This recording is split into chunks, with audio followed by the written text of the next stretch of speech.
to reduce gun violence. But how many schools actually use them? Some of the more recent United States governmental statistics indicate that about 2% of elementary schools in the U.S. use metal detectors, 7% of middle schools, and 10% of high schools. This is a fairly low number, with literally only 1 in 10 high schools utilizing metal detectors within the country. As to why the number is so low, there are a few reasons. Just look to the above discussed controversy, and the concept of people not wanting to confront the unfortunate truth. Also, the occasional incident of legal challenges to metal detectors in schools has at times slowed their acceptance. It has been ruled repeatedly that metal detectors are legal to have in schools. The Fourth Amendment protects individuals from unlawful search and seizure, and some point to this as proof that metal detectors encroach on personal freedoms. However, the right to be safe in certain public spheres, as well as the assumed liabilities of achieving that safety, means schools are legally allowed to use metal detectors.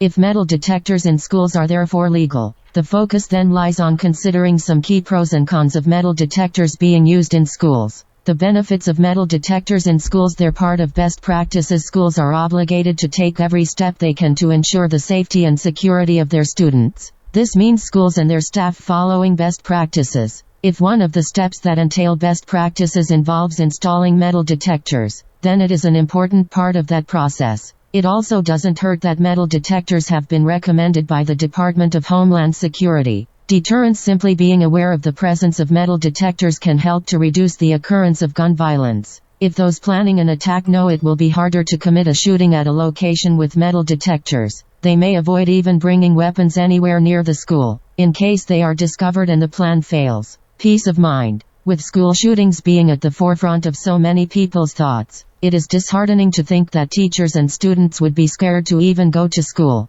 Some find themselves distracted by a constant fear of a school shooting being possible at any moment. Having metal detectors at school can assist with providing some sense of security and easing fears to a degree, while there will still be plenty of other things for students and teachers to worry about. Pop quizzes and cafeteria food come to mind. The fear of suddenly losing their life will no longer have to take up so much real estate in their minds. The potential negatives of metal detectors. Metal detectors require regular attention. Having metal detectors at schools may be a part of best practices, but they also bring with them some added challenges. Proper attention must be given to ensure best practices are maintained. For example, metal detectors must always be kept in the best condition possible, and the people working at them, security officers, need to be well trained and always strive to be attentive. Having metal detectors that are malfunctioning or security who do a bad job using them drastically reduces their effectiveness. Thus, it's imperative both the metal detectors and the people operating them be working their best and hardest. It only takes a single slip-up for a massive tragedy to potentially occur.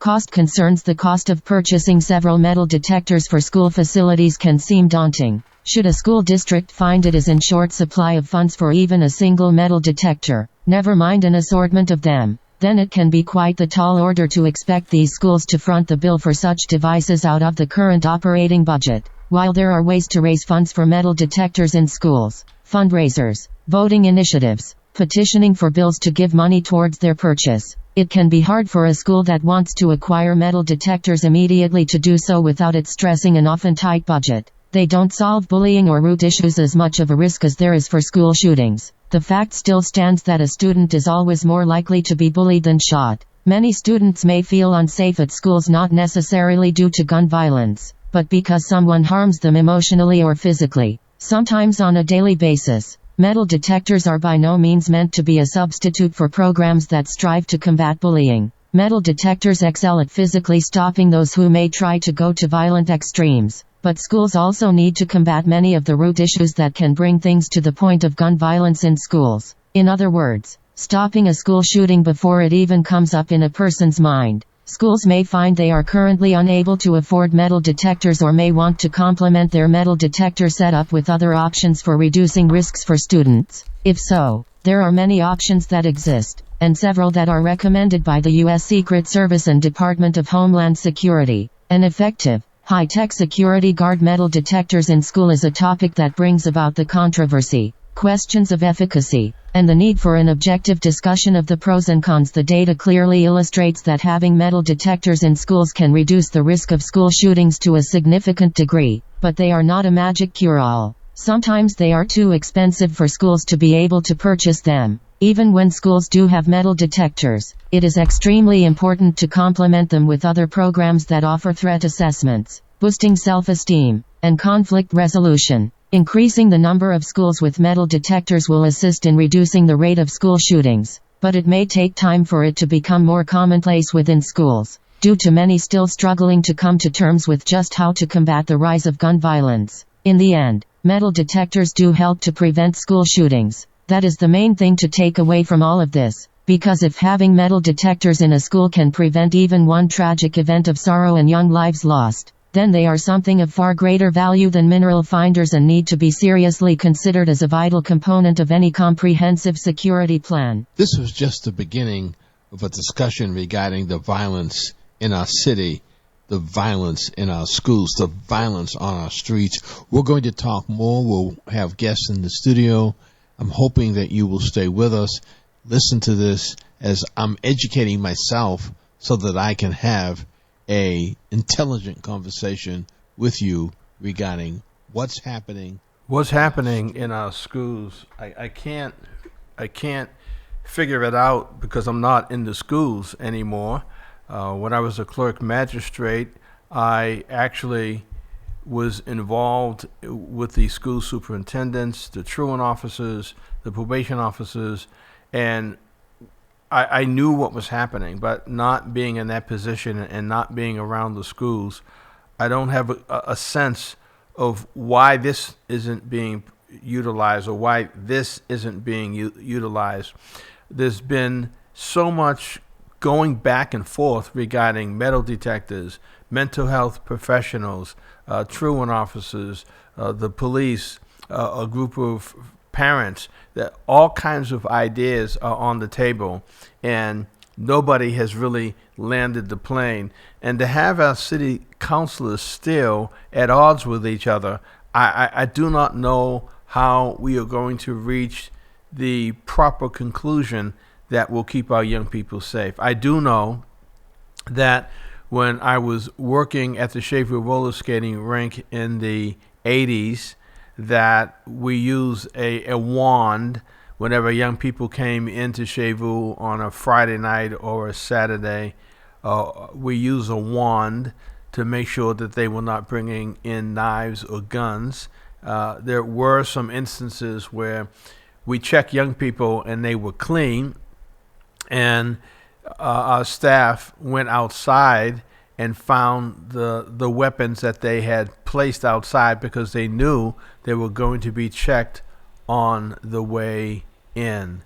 And so a lot of us who want to talk about school safety, a lot of the professionals who are talking about school safety, we need to have some kind of a round table where we have the experts present what's being utilized across the country, so that by looking what's working across the country or what's failing will help us not to start and stop something here in our own city. The lives of our young people are at stake. The lives of the teaching professionals are at stake. We cannot play with this. We cannot posture with this. We cannot take this on and because we are an elected official, a state representative, a city councilor, and we're running for office this year, we have to open our minds to fully engaging in trying to figure out what's going to keep our young people safe. We do not want our young people coming to school or not wanting to come to school because they're concerned about what could happen on that day. I've heard so many people talk about metal detectors. I've heard so many people talk about putting the police back into the schools. But I don't have the data in front of me. I'm reading the data, but I'm not ready to conclude that either this on the left or that on the right is the plan that we should implement. I listened to the mayor talk to Keller live, and she was asked a number of questions by the host, the TV host, but she really did not specifically answer the questions. And that's what elected officials do many times. They're competent in certain areas, and when they're asked a question about an area where they don't have an answer, they go to their area of competency, but it doesn't solve the problem. It doesn't bring us the insight and wisdom. We don't know what our elected officials, in some instances, really feel about this, because when their feet are put to the fire, when we challenge them to give us an answer, they're not answering the questions. And so I'm hoping that we'll be able to bring the mayor on to Boston Black News and ask her questions about the school system, and ask her to roll up her sleeves as we roll up our sleeves to try to figure out what's going to be the best system in protecting our young people.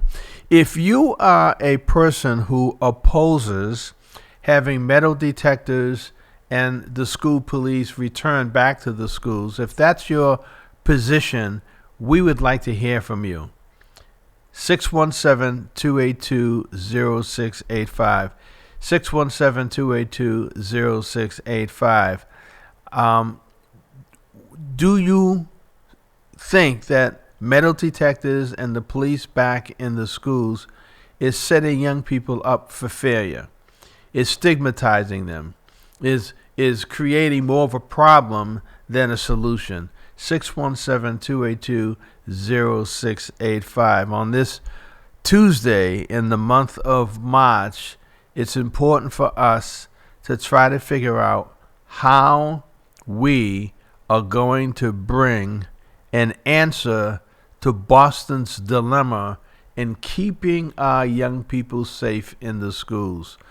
I am going to be angry if I hear of any shootings inside of our schools, which could have been prevented by having a plan that could work.